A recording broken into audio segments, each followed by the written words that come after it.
Ladies and gentlemen, boys and girls, welcome to another episode of Honda Street Garage, or HSG. I'm Mark, and this is kind of a response video to That Dude in Blue, aka David Patterson's video on why Honda is the most hated brand. A lot of people kind of request that I do this video, so here are my thoughts on it, and this is what I think. Okay, so before we get started, I just want to go ahead and say that I'm a big fan of David Patterson. I've followed his channel since he had 20,000 subs, and I've watched him grow over the years, and it's been really great. He's a great YouTuber, and I have nothing negative to say about him at all. Hopefully I'll see him at Import Alliance this year, which HSG will definitely be out and about. We have a few cars that will be in the show, so come see us March 25th and 26th in Atlanta, Georgia.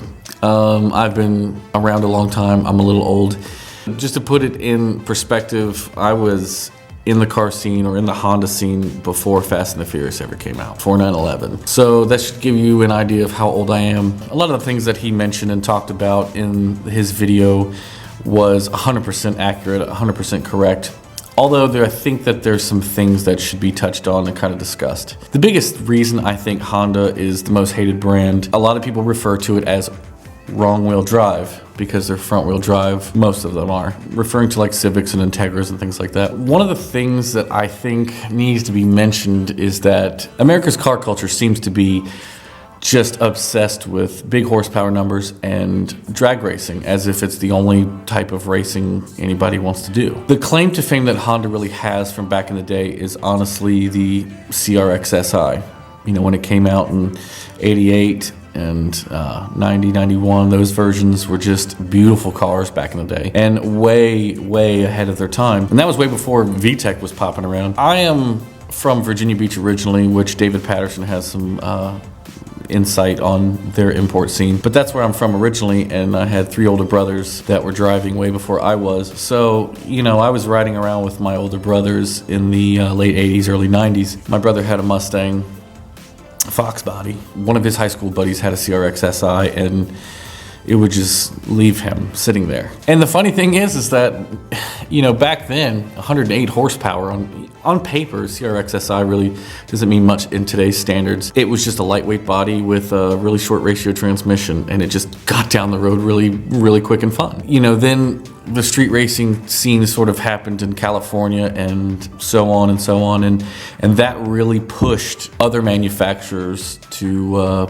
you know, step up their game over the years. You really have to look at Hondas, you know, over a long period of time to really understand why they're hated so much. They're definitely the underdog. The thing that always blew my brothers away, their comment was, that thing will just sit at 100 miles an hour, solid as a brick, and just, you know, keep pulling. And, you know, that may not seem like anything special today, but back in the early 90s, back in, you know, 91, 92, cars were not what they are today. You know, American cars especially, they would get around 75, 80 miles an hour, and that was about it. One of the most overlooked things is the American culture and how we're just obsessed with driving in a straight line and big horsepower numbers. Hondas were never designed or meant to be drag raced cars. Never. They just kind of got pulled into that scene because they, you know, tend to do well, especially with a good driver. The reason why I love Hondas, the reason why I prefer front wheel drive over rear wheel drive is because I like turns. I like curves. Where I live is really hilly, so you know, it really lends itself to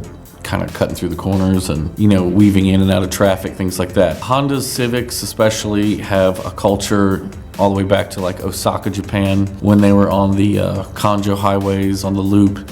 And now that has just really started to grow and become popular over here, basically 27 years later. Hondas, for the most part, were ahead of their time for city driving. That's why it's called a Civic. It's a car for everyone, you know.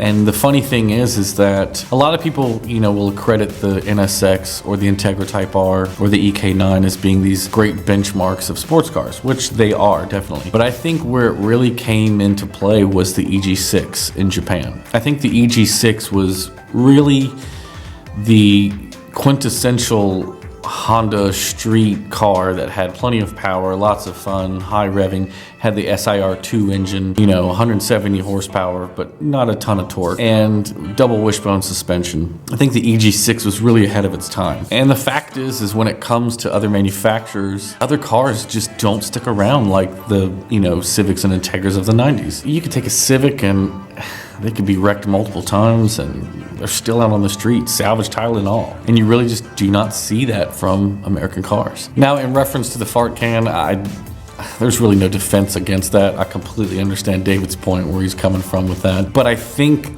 that comes from, once again, the American culture. The American culture is not used to 4 cylinders, high revving, low torque, high horsepower. For Americans, we're home of the V8, muscle cars. It's just an odd combination for us. We never really understood it. Case in point, probably one of the best engines of all time is a straight 6, 2JZ. In general, car companies don't produce them anymore. Why? They're producing V6s left and right. And it's just because V6s sell. It's just a perception that, oh, it's a V6. It's better than a 4-cylinder. It's better than a V8. It won't drink as much gas as a V8. So a V6 must be a great choice. And we've kind of seen that throughout the years of car manufacturers making those type of cars. So yeah, as far as the fart can, 4-cylinders in general are pretty loud. They are really loud. And a lot of people would think that they're not as loud as 8-cylinders, but that's just definitely not true. I understand why a lot of people hate the fart can, things like that, but one of the things that I'm gonna throw this out there, I'm gonna throw the privilege card out there.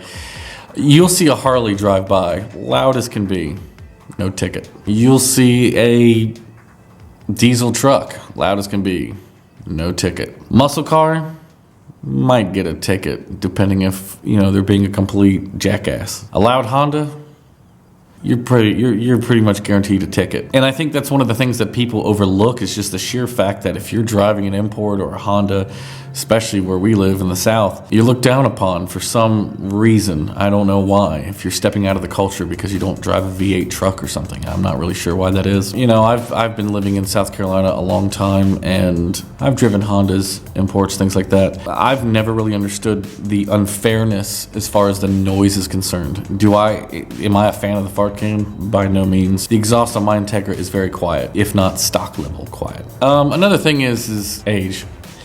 The Honda has a lot of potential for not a lot of money. It's cheap horsepower, it's cheap fun. And, if you go down to your local auto parts store, you can usually find replacement parts that are cheap and you can find them. There's a lot of cars out there that you literally just can't find the parts for. So with that availability, they just don't seem to go away. 92 to 95 Civics, 88 to 91 Civics are still driving around, no problem. So for the most part, that they last forever. You don't see Mustangs from 1988 driving around, hardly ever anymore, do you?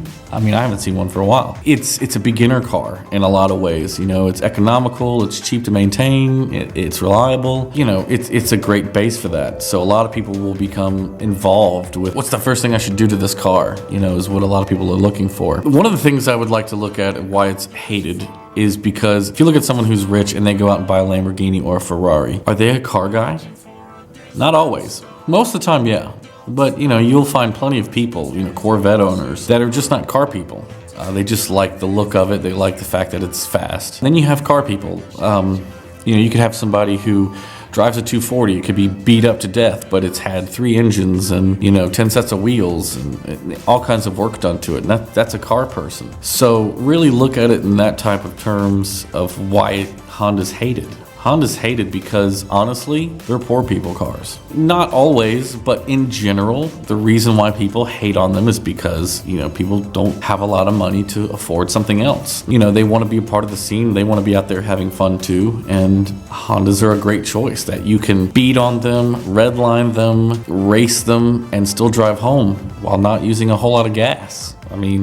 It's just the way they are. And for the most part, David was 100% right. I think they're hated because it's definitely the underdog thing. Nobody wants to get beat by an underdog. The reason why people keep using Hondas as a platform is because the engineering is solid, especially through the 90s. It's kind of funny because the Hondas from 88 to 2000, Hondas were, really strong, really well engineered. But after that, they kind of fell off. Honestly. And a lot of people don't know why that is, but part of the reason why is because Honda was obsessed with, making a quality product. A lot of people don't know the fact that, when Acura introduced the Integra, they lost money. And they lost money on just about every single one they sold. So it took them many years to recoup their money. A lot of research and development went into the Acura Integra, and they lost money on every single Type R. After 2001 and the Fast and the Furious came out, American automakers took notice of what was going on. 97 to 2000, it was a really great time to be alive and to be a part of the import car scene, because we had these gems,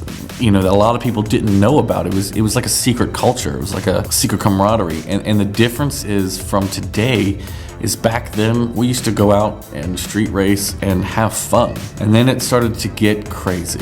And for the most part, during the late 90s, you know, Ford products were not that great. Chevy products were not that great. If you look at, you know, a Ford Mustang from 99 or a Chevy Camaro, they're vastly different than what they are today. You have car shows like No B and things like that came around that were born out of the import car scene. And, you know, it really pushed the car industry forward in a lot of ways. So even though Honda is probably the most hated brand, it really pushed the automotive scene forward, you know, and for the better, honestly. And in closing, so what? It is the most hated brand. That's fine. It's the underdog brand. I wish more people would hate them so prices of transmissions and parts would be cheaper. It is what it is, and I plan on continuing on doing what I'm doing for a while, as long as everything keeps working out. Yes, I do have that loyalty for the brand, but at the same time, it is what I'm looking for. I personally do not like heavy cars. I hope the Honda community can keep growing and stop hating each other and stop fighting amongst each other. But I love it. It's, you know, a passion that I have, and that I want to continue to grow in it. With all that being said, thank you guys so much for all the support. We just passed 45,000 subscribers. I know next month we're going to hit that 50,000, and when we hit that 50,000 subs, I'm going to do some sort of giveaway. I'm not sure what I'm going to do yet, but I'm thinking about it already. Please click like if you like the video. Comment below on what you think about this subject, about how Honda is the most hated brand. Follow us on Facebook, Snapchat, Instagram, and Twitter. So thanks guys for tuning into this video. Thanks to ThatDudeinBlue for keeping it real, and I'll see you guys in the next video. Peace.